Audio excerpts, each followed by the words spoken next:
even ESPN's Adam Schefter dropped two massive nuggets of information we have to get to, and I want to start with quarterback Brock Purdy. Now, maybe outside of what transpires at the wide receiver position, that being Deebo Samuel's trade and maybe Brandon Aiyuk's inevitable departure this offseason, Brock Purdy is one of the biggest storylines in the entire NFL season. I think he supersedes that of the NFL draft for the Niners. I think when you're talking about locking up your franchise quarterback, that should be the priority for this team. However, Adam Schefter decided to drop rather some negative news about Brock Purdy today. So go ahead and listen to this clip and tell me what you think, and we'll dive into it after it plays. And Brock Purdy obviously is going to want to get a deal done, and the Niners would want to get a deal done. But the issue is he's scheduled to make $5.1 million this season. He then could be tagged after next season for $41 million. He could be tagged the season after that for $51 million. So if you don't get a deal done with Brock Purdy, and you're the Niners, and again, this would not be what Brock Purdy would want, I would imagine. Certainly not what his agent would want. He would play for $5 million this year, $41 next year, $51 the year after. You're talking about $97+ million over the next 3 years, which for most people would be incredible money, but not for a quarterback who's waiting to get paid. And so the Niners have a bit of a cap issue, cash issue, and so they can't put Brock Purdy necessarily where he might be. They can go to a certain level. They'd want to pay him, but it's not going to be, I would imagine, quite as high as most people think. Let's talk about that last sentence before I dive into some of the inaccuracies of Schefter's report there, which unfortunately seem to be common this offseason among a lot of reporters in the NFL. That Brock Purdy's contract may not be as high as many people think. Now, there is clearly a ton of speculation as to where Brock Purdy may land, whether it is $60 million. We have kind of hinted towards maybe 57.5. That's kind of the Jared Goff contract, but kind of reevaluated for inflation. That to me makes the most sense when you talk about the market value for a starting quarterback this year, mainly being Brock Purdy. Then there's those that think sign a Baker Mayfield style deal, $30 million, $45 million. There's a lot that is being said when it comes to Brock Purdy's next contract. Now, I think Brock deserves to get paid. I think he's going to get paid. But when you hear one of the most in-tuned people say that Brock Purdy's probably not going to get what many think he will, and let's just assume, because later in that clip, which really didn't have much to say, Schefter dives into, let's use the number 50. Okay, let's use that number 50. Let's say the Niners don't want to go over 50. And Brock's like, well, I want 57. I want 55. Maybe you up the guarantees and you backload that contract. Look, clearly it depends on the structure of that deal, not the per year average we all like to see and go, oh, wow. But when you hear Brock Purdy's probably not going to get what we think he'll get, I think that perfectly leads into what we've heard at the Combine via Matthew Berry today, in which he says that the San Francisco 49ers and quarterback Brock Purdy are, quote unquote, far apart on a deal. Now, all the indications we've gotten from Diana Rossini and others are like they want to get a deal done. They want to get it done soon. And I think it's important to clarify that we have no idea when these contract talks started. They could have started at the Combine.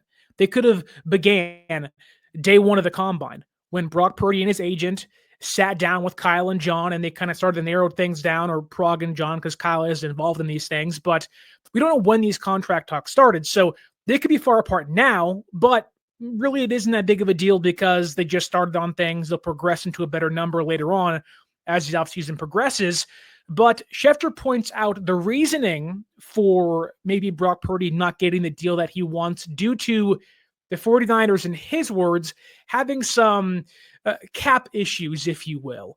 And when you hear that as a fan that hopefully watches this show and others out there, you kind of scoff and say, seriously, why do we continue to trot out the idea that San Francisco. Yes, they are trying to move off of heavily priced veterans, Deebo Samuel, maybe Kyle Juszczyk, Javon Hargrave. They are trying to, again, trim the fat off the roster, but San Francisco currently has $33 million in cap space. They can then restructure Fred Warner's contract. They can then extend George Kittle's contract and almost recoup a lot of the money in which they are going to spend by trading away Deebo Samuel in two fell swoops.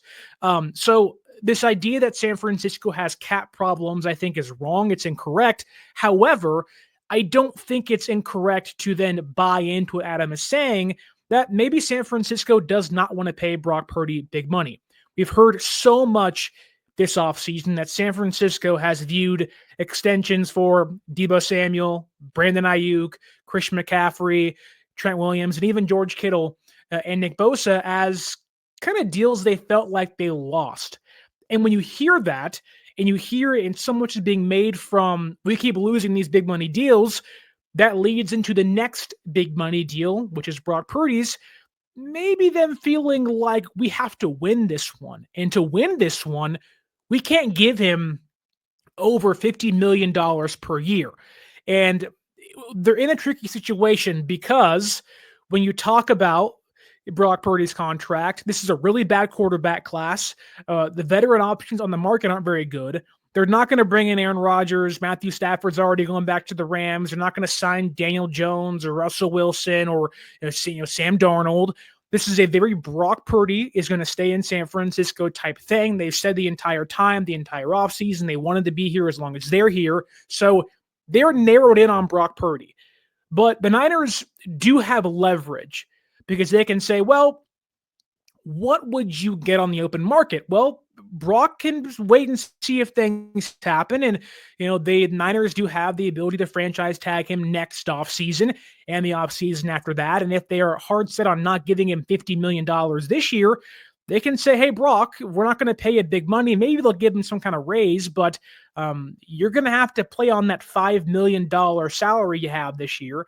And then next year, if you're still good, we'll tag you. Then after that, we'll tag you again, which next year's tag is about $45 million, I believe. And then in 2 years from now, that tag is about $51 million. So Schefter talks about, would Brock want to take 3 years, $150 million? Or would he take, a bunch of 1-year deals on a franchise tag? Obviously, if you're Brock, you want the guaranteed money, which is where Schefter is heading towards, of like, they can guarantee you 3 years of $150 million. Wouldn't you take that? Which I think would be shocking, but a lot of this is not coming from John Lynch. A lot of this is not coming from Kyle Shanahan. All of this is coming from, again, those shadowy figures behind the scenes that are pissed off. They lost on deals such as Deebo, Aiyuk, Bosa, McCaffrey, and Trent. This front office, mainly, again, those guys behind the scenes in the suites smoking cigars and they have their scotch on the rocks, whatever they drink up there, they're sitting back like, I'm tired of losing money. I'm tired of wasting money on guys that aren't playing well for us. Hence why you hear the Aiyuk rumors this year as well. But when you hear Adam Schefter talk about the Niners may have to tag Brock Purdy, he's not just making that up from somewhere. He's hearing that from somebody likely inside of San Francisco's organization, whether it is some random executive or maybe it is someone known that we just don't know who it is just yet. But again, I want to push back and say that the Niners can pay Brock Purdy with their current cap figure of $33 million that they have in cap space. However, I do think that this is how they are going to sell the fan base. This is how they are going to sell the team on them needing to make a big move. And I want to say what's up to Rob D in the YouTube chat for a hot second. Papa J, what's going on? Tommy Huxley, how's it going? Keys, what's going on, brother? Hope you're all doing well. But I think that when you hear Adam Schefter, a day or so after you hear Brandon Aiyuk rumors and Kyle Juszczyk rumors and Javon Hargrave rumors and now Jordan Mason rumors and Deebo Samuel gets traded, I think this is how they sell us on them maybe making some pivotal move of, well, we couldn't pay Brock Purdy unless we traded away XYZ player or cut XYZ player. Now, we know that's a lie, but I think this is San Francisco setting us up for something rather drastic because they're hearing that from somewhere. Adam Schefter is getting that information from somewhere, likely from the Niners camp. That, well, we can't pay Brock, and we have to cut corners here or there. And if we don't do that, Brock Purdy's not going to be a Niner, or we're going to have to franchise tag him, which nobody wants to do. I think this is them preparing us for them to make a big move, whether it is a trade for somebody or trading away Brandon Aiyuk. I think this is them essentially gearing us up for a version of some NFL spring cleaning. You've heard it from Deebo Samuel. Now he's gone. We're going to hear it from Kyle Juszczyk. He may go. Javon Hargrave probably going to get cut soon, although there are some trade rumors around him kind of sparkling up here or there. Jordan Mason may be gone. We've heard recalibration, retooling. This is them saying, okay, get ready. We're trying to work on things. Now, moves may not happen, but it certainly feels like when you hear that you can't pay the quarterback because you want to cut corners elsewhere and you don't have enough money, they're essentially saying, we're going to clean house and get ready, get prepared. And their selling point as well, if you want that franchise quarterback, these moves are necessary, which I don't buy, but I think this is them doing that. I think they're, as Robbie says, what? They lie? Exactly. This is them feeding information to Adam Schefter, letting him know, hey, run with the material, and essentially lie to the entire NFL world to make us look better up top. They don't like the deals they've gotten done.